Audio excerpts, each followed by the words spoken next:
Okay, the rat's nest paid off. I can't remember where that camera lens is. Quit put my finger in the dang way. Okay, found this up there in the rat's nest. This is a good one. It's got the firewall bracket on there. It's got a good gasket. I can trim that up, drill new holes if I have to, move it wherever. So, what we'll do with this is we'll take it apart, and this isn't going to be on it, so that'll get cut, shaved off. It'll have a floor shift in this one. It's got to have floor shift. It's not a hot rod if it's up on a column, right? The key's going in the dash, so this gets shaved off and then hole filled. Steering wheel's going, but everything else here is good. So a lot of this stuff like this doesn't come on there.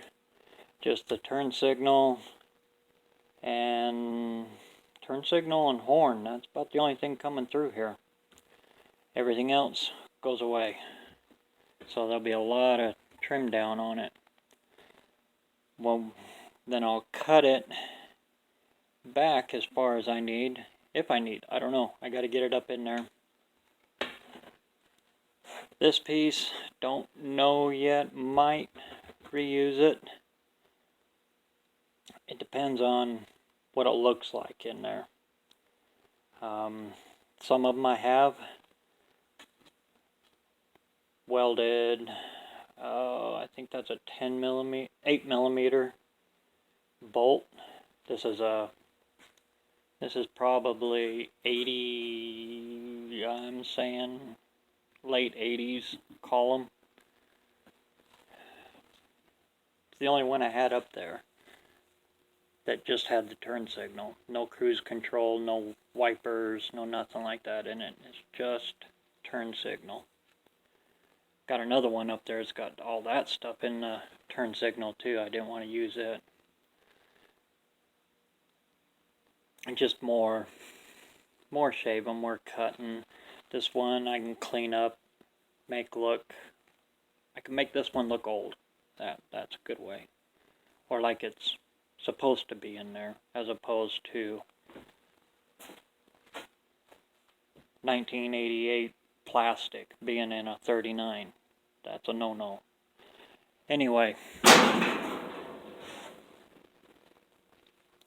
we'll get to cutting on this, getting her ready, strip her down, and put my shaft on. Get it kind of set in there where it's going to be, so I know where the brakes comes down through. The brake master will be in comparison to wherever this comes out. Be like this, somewhere in here, like after this cut up, shortened, whatever. So we'll go from here and see where I can get.